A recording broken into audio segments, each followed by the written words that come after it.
سب سے پہلے اللہ تعالیٰ کی تعریفیں کبریائی اور بڑائی ہے، اور اس کے بعد انگنت درود و سلام ہے تمام نبیوں اور رسولوں پر، خصوصاً آخری نبی جناب محمد عربی صلی اللہ علیہ وسلم پر۔ اللہم صلی وسلم وبارک علیہ۔ حالات بڑے نازک ہیں، وقت حاضر بہت ہی افسوسناک ہے۔ ایٹ پریزنٹ جس زمانے میں ہم جی رہے ہیں یقیناً بڑی آزمائشوں والا، تکلیفوں والا اور نفرتوں اور عداوتوں والا ہے۔ یہ جو وقت چل رہا ہے یہ بیزی ٹائم ہے۔ ایک شخص فری ہونے کے بعد بھی کیا کہتا ہے؟ میں بیزی ہوں۔ اس چھوٹی سی تمہید کا خلاصہ یہ ہے کہ آج ہم اس دنیا کی زندگی میں بہت زیادہ منہمک ہو چکے ہیں، بہت ہی زیادہ بیزی ہو چکے ہیں۔ اس دنیاوی زندگی کو یوں مانیے جیسے ایک دلدل ہے اور اس دلدل میں ایک انسان پھنس جاتا ہے، لیکن ہم اس دلدل میں دھس چکے ہیں، پورے طور پر ہم غرق دلدل ہو چکے ہیں۔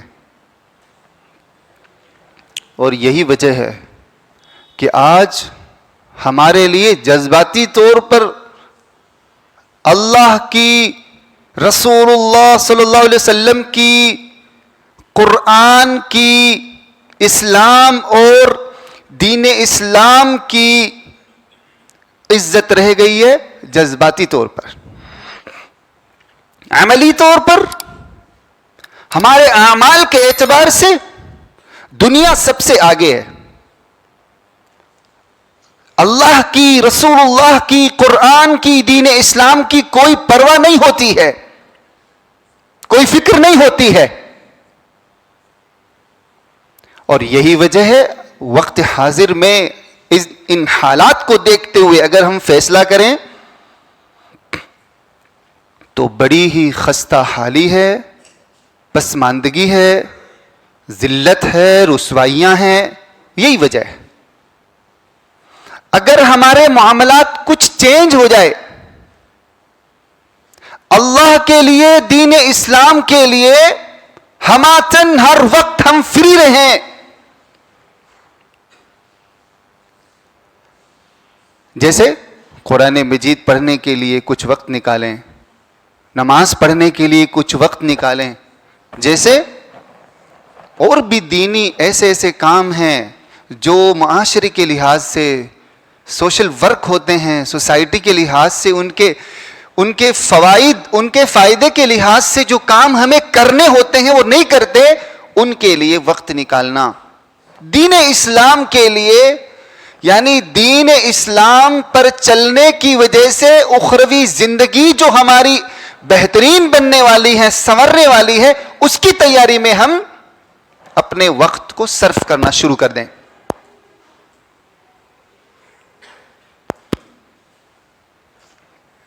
حاضرین جمعہ، اللہ تبارک و تعالی نے ہمیں اس دنیا کی زندگی کو مختصر وقت کے لیے عطا کیا ہے۔ کچھ لمیٹڈ ٹائم ہے آپ کے پاس، اور یہ ٹائم لمٹ کتنا ہے کوئی بتا سکتا ہے کہ میرے پاس اتنا وقت ہے؟ کوئی نہیں بتا سکتا۔ اس کو مخفی رکھا گیا، چھپا دیا گیا۔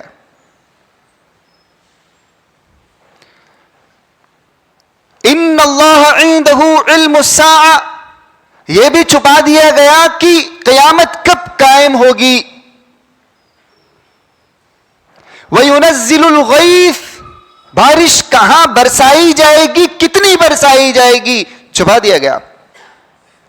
اور یہ بھی چھپا دیا گیا کہ کس کو ای ارض تموت، کس زمین میں کہاں کس کو موت آنے والی ہے، یہ بھی مخفی کر دیا گیا، چھپا دیا گیا۔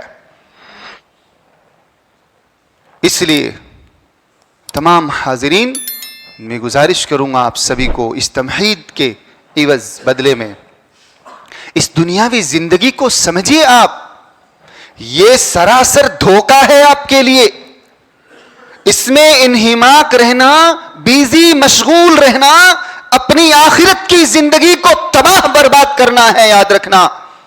اس لیے اس دنیاوی زندگی کو ہلکے میں لیجئے، لائٹ ہر چیز کو اگنور کرتے ہوئے چلیے، اور اخروی زندگی جو آخرت کی زندگی ہے اس کو اپنا فوکس رکھیے، اس کو اصل زندگی کو تصور کرتے ہوئے گزاریے کہ اگر میں اس دنیاوی مختصر سی زندگی کو گزارتے ہوئے آخرت کی زندگی کو اگر میں پانا چاہتا ہوں اور جنت کو حاصل کرنا چاہتا ہوں تو مجھے ایسے گزارنا ہوگا۔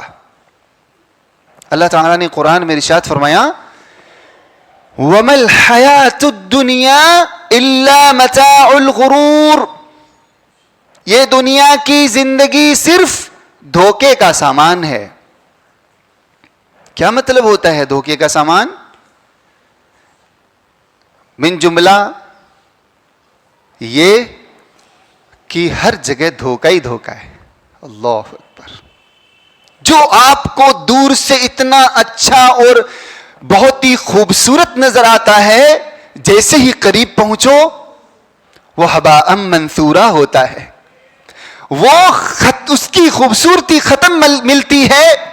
اس سے ہاتھ ملانا، اس کے پاس جانا، اس کے پاس بیٹھنا گویا کی ایک سراسر دھوکہ نظر آتا ہے۔ اور واقعتاً آپ دیکھیں کیا یہ دھوکہ دڑی اور یہ بدمعاشی جو دنیا کی زندگی میں ہے آخرت میں ملے گی آپ کو؟ کیا آخرت میں یہ سب چیزیں ہونے والی ہیں؟ نہیں ہونے والی۔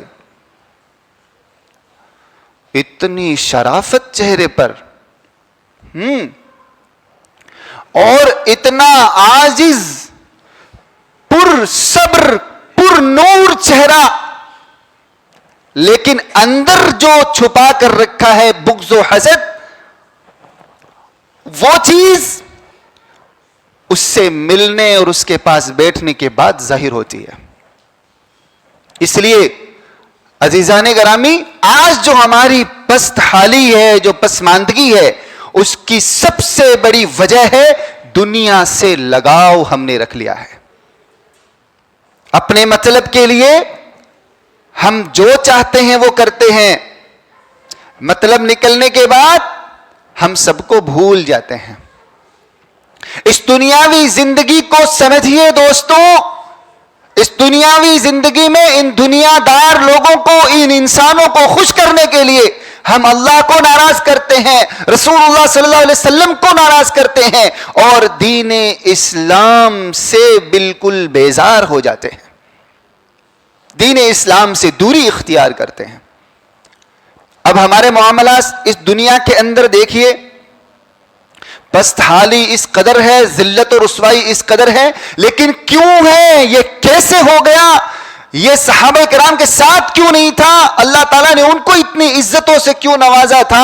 اس پر غور و فکر نہیں کرنا۔ ہمارا آئین کیا ہونا چاہیے؟ ہمارا ٹارگیٹ کیا ہونا چاہیے؟ اس دنیاوی زندگی کو دیکھتے ہوئے ٹارگیٹ کیا ہونا چاہیے؟ ایک دعا یاد دلواؤں گا آپ کو میں، اور وہ دعا بہت ہی بہترین دعا ہے۔ اللہ تعالیٰ نے ارشاد فرمایا ربنا آتنا فی الدنیا حسنہ، اے ہمارے رب دنیا کی زندگی میں ہمارے لیے اچھائیاں عطا کر، وفی الآخرۃ حسنہ، اور آخرت میں اچھائیاں عطا کر، وقنا عذاب النار، اور جہنم کے عذاب سے ہمیں بچا۔ کتنی بہترین دعا ہے۔ کیا اللہ تعالیٰ نے دنیا میں اچھائیاں مانگنے سے منع کیا ہے؟ نہیں کیا۔ لیکن دوستوں، رسول اللہ صلی اللہ علیہ وسلم کو اسی دنیا میں رہتے ہوئے اللہ تعالیٰ نے ایک طرف سونا چاندی یعنی دنیا کے تمام تر ساز و سامان کو پیش کر دیا، اور ایک طرف اللہ تعالیٰ نے جنت کو پیش کیا، اور ایک طرف اللہ تبارک و تعالیٰ نے دوسری جانب پیش کیا۔ تو مجھے بتائیے کہ رسول اللہ صلی اللہ علیہ وسلم نے سونا چاندی کے اس پہاڑ کو، اس ذخیرے کو چوائس کیا، پسند کیا، یا ان چیزوں کو جو آپ کے لیے وقتی طور پر کچھ مشکلات تھیں؟ بتائیے مجھے آپ۔ لیکن آج ہم اپنے بزنس کو, اپنی جاب کو, اپنے کام کاج کو سب سے اول نمبر پر دیتے ہیں, یا اس کو فوقیت دیتے ہیں اور اس کو فرسٹ پرائورٹی دیتے ہیں, لیکن دین کا کوئی کام آ جاتا ہے, چاہے نماز کا مسئلہ ہو, قرآن کا مسئلہ ہو, چاہے وہ اور دیگر دینی کام کاج کے مسائل ہوں, ان کو سیکنڈری نمبر دیتے ہیں. تو پھر عزت کیسے ملے گی؟ یہ دنیا کی زندگی کو اللہ تعالیٰ نے ایک جگہ اس طرح بھی بیان کیا ہے, انما الحیات الدنیا لعب ولہ, یہ دنیا کی زندگی کھیل کود اور تماشا ہے. بتائیے, ہم زندگی گزارتے ہوئے صبح شام کام کرتے ہیں, صبح شام کام کرتے ہیں, بیزی رہتے ہیں, صبح کام پر جاتے ہیں, شام کو آتے ہیں, سو جاتے ہیں, پھر اٹھ کے پھر وہی روٹین لگاتار چلتا رہتا ہے. کوئی دن ایسا ملتا ہے تو آپ کیا کرنا چاہتے ہیں؟ کوئی خالی فری ٹائم ہوتا ہے, اس میں کیا کرنا چاہتے ہیں؟ آپ کیا کرنا چاہتے ہیں؟ ہمارے اسٹوڈنٹس لائف میں کیا تھا کہ کرکٹ کھیلنے جاتے تھے, ہاں, اور ابھی اس وقت کیا کرتے ہیں؟ ابھی اس وقت ہم اور آپ ورلڈ لیول پر, لوکلٹی میں بھی اور ورلڈ لیول پر ٹور پر جاتے ہیں گھومنے کے لیے, یعنی کھیلنے اور کھیل تماشے کے لیے جاتے ہیں. اللہ اکبر. اور الحمدللہ کہنا پڑے گا کہ اگر ہم فری ہوتے ہیں تو اللہ کی توفیق سے اور اللہ کی اجازت سے ہم اور آپ عمرہ حج کے لیے بھی جاتے ہیں. تعریف کرنی پڑے گی, الحمدللہ, اللہ قبول فرمائے, آمین. حاضرین, تو ہم جب فری ہوتے ہیں تو کیا کرنا چاہتے ہیں؟ ہم جائیں گے پارک میں, جائیں گے گھومنے پھرنے کے لیے. یہ سب دنیا داری. میں کہہ رہا ہوں, میرا کہنے کا مقصد یہ ہے کہ ہم اپنا فری وقت, جو فری ٹائم ہوتا ہے اس دنیاوی زندگی میں, خود فطری طور پر کس طرح استعمال کرتے ہیں. اسی بات کو اللہ تعالیٰ نے ذکر کیا, انما الحیات الدنیا لعب ولہو, یہ دنیا کی زندگی کھیل کود اور تماشا ہے. یہ کھیل کود اور تماشا ہے, اس کو سمجھنا پڑے گا آپ کو. اس کا مطلب یہ نہیں کہ ہمہ وقت جب بھی فری ہوئے آپ کھیلنے کودنے کے لیے نکل گئے. جب بھی آپ فری ہوتے ہیں آپ دوسرے کاموں میں بیزی ہو جاتے ہیں, لیکن آپ اللہ کی رضا کے لیے, اللہ کی خوشنودی کے لیے, اپنی کامیابی کے لیے آپ نماز میں نہیں آتے, قرآن نہیں کھول کر پڑھتے, آپ صدقہ تو خیرات نہیں کرتے ہیں, آپ دین کے دوسرے کاموں میں آپ مشغول نہیں نظر آتے ہیں, بلکہ دنیا کے سبھی کام آپ کریں گے فری ٹائم, لیکن دین کا کوئی کام نہیں کریں گے. کیسے کامیابی ملے گی؟ اللہ تعالیٰ آپ کو سرخروئی, عزت, منقبت, درجات کیسے دے گا؟ اب آپ اگر انہی تمام باتوں کو اگر لیں گے اور صحابہ کرام کے تعلق سے سوچیں گے تو ان کے یہاں بالکل الٹا اور برعکس تھا. وہ دنیا کو کبھی فوقیت نہیں دیتے تھے. وہ دین کو, دین اسلام کو جو نبی محمد صلی اللہ علیہ وسلم پر نازل کیا گیا, اس کو ہمیشہ فوقیت دیتے تھے, فرسٹ پرائیورٹی دیتے تھے, اور باقی چیزوں کو نیچے اور بعد میں دیکھتے تھے. اب زندگی اٹھائیں ان کی, کتنے واقعات ہیں, کتنے واقعات ہیں. صدقات و خیرات میں لیجئے, ایک دن کا واقعہ ہے, حضرت ابو بکر صدیق اور حضرت عمر رضی اللہ تعالیٰ عنہ, ان دونوں میں ایک باطنی طور پر کمپٹیشن ہو جاتا ہے. ظاہری طور پر کمپٹیشن نہیں ہوتا, باطنی طور پر.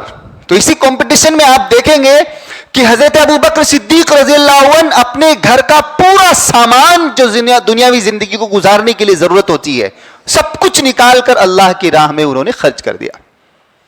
جنگ میں جانے کے لیے ضرورت تھی سامان کی. اور حضرت عمر فاروق رضی اللہ تعالیٰ عنہ بھی اپنے گھر کا پورا آدھا سامان اٹھا کر اللہ کی راہ میں انہوں نے خرچ کر دیا. اس طرح صحابہ کرام اپنی دنیاوی زندگی کو مہتو نہیں دیتے تھے. وہ یہ سوچتے تھے کہ اس کے صلے میں, اس کے بدلے میں اللہ تعالیٰ آخرت میں مجھے بہت بہترین جزا اور اس کا بدلہ دینے والا ہے, انشاءاللہ وہاں مجھے پورا ملنے والا ہے. حاضرین, آج ہم کیا سوچتے ہیں؟ کوئی دو چند وقت کی جو نماز مل جاتی ہے ہم پڑھ لیتے ہیں.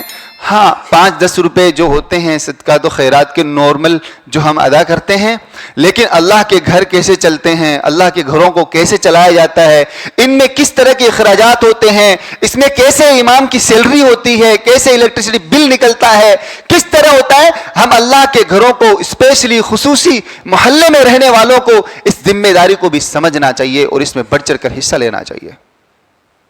یہ آپ کے لیے آخرت کا ذخیرہ ہے دوستو, یہ آپ کے لیے دنیا کی زندگی میں عزت کا باعث بننے والا ہے. اللہ تعالیٰ اس دنیا کی زندگی میں جو پست حالی, جو خستہ حالی ہے, اس کو اللہ تعالیٰ عزت میں بدل دینے والا ہے. لیکن آپ جب دین کے حساب سے زندگی گزاریں گے اللہ تعالیٰ آپ کو عزتوں سے نوازے گا. آج میں نے شروع تمہید کے جملوں میں نے یہ کہا تھا, ہم جذباتی طور پر ضرور اس بات کا اظہار کرتے ہیں کہ میں اللہ سے محبت کرتا ہوں, رسول اللہ صلی اللہ علیہ وسلم سے محبت کرتا ہوں, لیکن وہی اللہ کا اور رسول اللہ صلی اللہ علیہ وسلم کا حکم آ جائے تو اس کو ماننے کے لیے تیار نہیں ہوتا ہوں. جذباتی طور پر آپ دیکھیں گے بہت سے ہمارے بھائی ہیں, جمع ہو جاتے ہیں, اکٹھا ہو جاتے ہیں, نعرے بازیاں بھی کریں گے, جذبات میں آ کر بہت کچھ باتیں بھی کہیں گے, اور جب اذان ہو رہی ہو تو اذان مسجد میں اللہ اکبر کی صدائیں بلند ہو رہی ہو, اور جہاں جانا کمپلسری ہوتا ہے, ضروری ہوتا ہے, وہاں سے اس ریلی سے, اس جگہ سے, میٹنگ سے نکل کر اب مسجد نماز کے لیے نہیں جاتے. ہاں امام صاحب دکھتی رکھ پر بہت ہاتھ رکھتے ہو آپ. میرے بھائی یہ حقیقت ہے, ہمارے اتنے جذبات ہوتے ہیں, اتنے جذبات ہوتے ہیں, ہم مر مٹنے کے لیے تیار ہو جاتے ہیں, لیکن اللہ تعالیٰ کے حکم کو ماننے کے لیے تیار نہیں ہوتے. بتائیے کتنے ہیں ہمارے بھائی ایسے جو اللہ تعالیٰ کے حکم کے مطابق اپنی زندگی کو گزار رہے ہیں؟ گنتی کے لوگ ہیں. کتنے ہیں بھائی ہیں ہمارے جو اللہ رب العالمین کے منہیات, جہاں جہاں اللہ تعالیٰ نے منع کیا, رسول اللہ نے منع کیا, اپنی زندگی کو یا اپنے ان تمام کاموں کو, اپنے آپ کو ان سے روک لیتے ہیں. کتنے بھائی ہیں؟ پھر عزت اور سربلندیاں اور درجات اور منقبتیں, اور پھر یہ کہ سربلندیاں یہ کہاں سے ملنے والی ہے؟ پھر اللہ تعالیٰ ذلیل کرے گا ایسے لوگوں کو. قرآن میں اللہ تعالیٰ نے ارشاد فرمایا ہے, یا ایھا الذین آمنوا لا تتبعوا خطوات الشیطان, اے ایمان والو شیطان کے نقش قدم پر مت چلو. کیوں؟ کیونکہ شیطان کھلم کھلا تمہارا دشمن ہے, دشمن. آج ہم شیطان کے حساب سے اپنی زندگی گزارتے ہیں, لیکن رحمان اللہ کے حساب سے اپنی زندگی گزارنا نہیں چاہتے. اللہ اکبر. اور پھر تمنا, آرزویں اتنی بڑی بڑی ہیں کہ میں نے لا الہ الا اللہ محمد الرسول اللہ پڑھا ہے, اب مجھ پر جنت فکس ہو چکی ہے, اب مجھے اللہ تعالیٰ جہنم میں نہیں ڈالے گا, اب مجھے اللہ تعالیٰ جنت میں داخل فرمائے گا. اس خوش فہمی میں رہتے ہیں. اور میں اسی تعلق سے اس بات کی طرف اشارہ کرتے ہوئے وہ ایک واقعہ بھی ضرور سناؤں گا. وہ یہ ہے, واقعہ بعد میں سناؤں گا, لیکن اشارہ میں یہ کرنا چاہتا ہوں دوستو, آج ہم توحید پر موجود نہیں ہیں. آج ہماری حالت جو ہے پست حالی, خستہ حالی, ذلت اور رسوائی کی وجہ سب سے بڑی پتہ ہے کیا ہے؟ ہم مسلمان ہو کر ایک اللہ کا کلمہ, محمد رسول اللہ کلمہ پڑھنے کے بعد بھی ہم شرک کرتے ہیں اور شرکیہ کاموں میں ہم مشغول نظر آتے ہیں. میں اب وہ واقعہ سنانا چاہوں گا. بعض لوگ اس کلمہ لا الہ الا اللہ محمد الرسول اللہ پر بھروسہ کر کے یہ سوچتے ہیں کہ اب میں جنتی ہوں.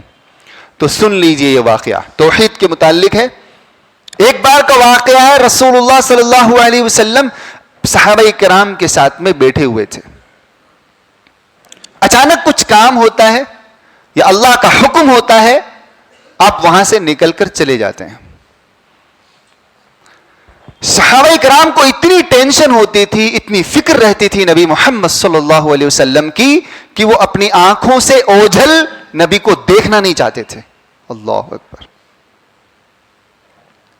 ڈھونڈنے کے لیے نکلے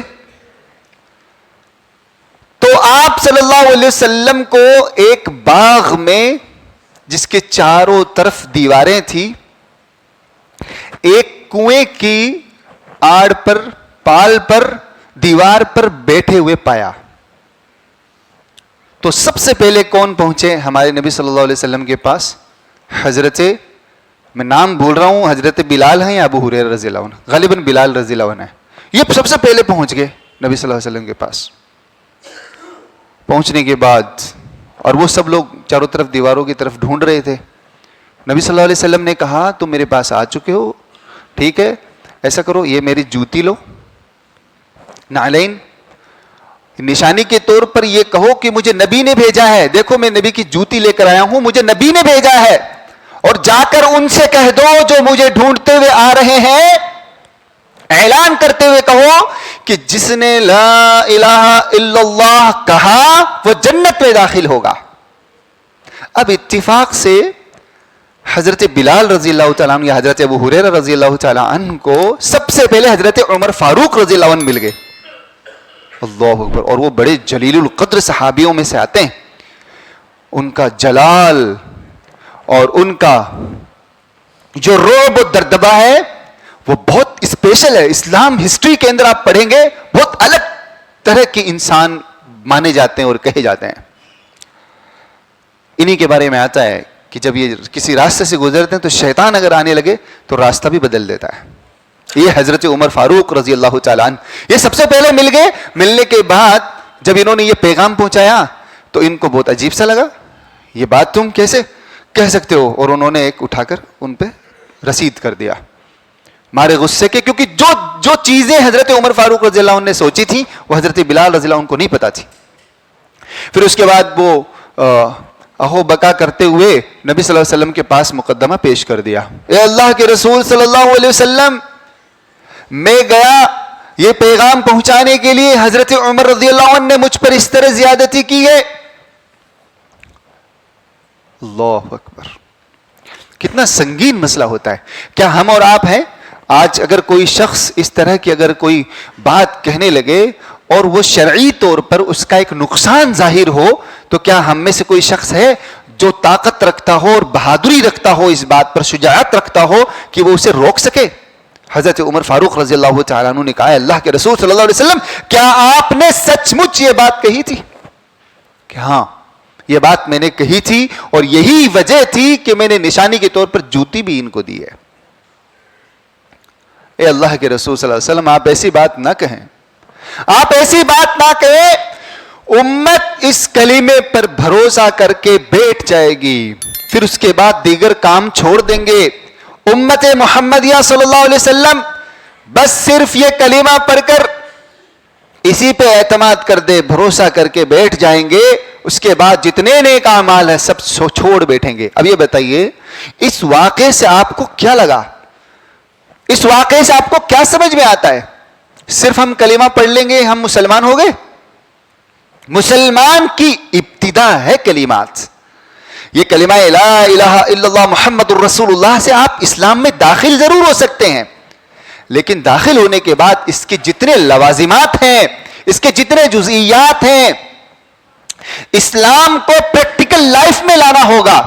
تب انشاءاللہ آپ کو اللہ تعالی پکا مسلمان ہونے کا سرٹیفکیٹ دینے والا ہے، اور انشاءاللہ تب جا کر آخرت کی زندگی میں آپ کو کامیابی ملنے والی ہے.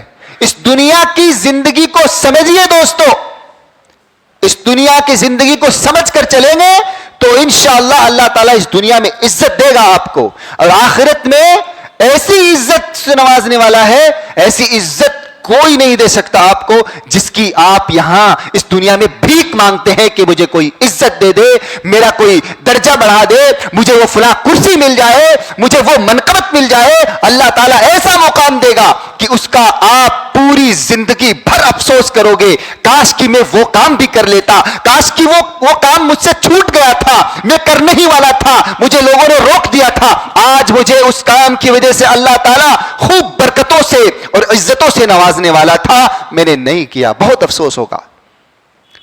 اس لیے دوستو لوگوں کے حساب سے نہیں اللہ کے حساب سے چلو، لوگوں کے اعتبار سے نہیں اللہ کے احکام کے مطابق چلو.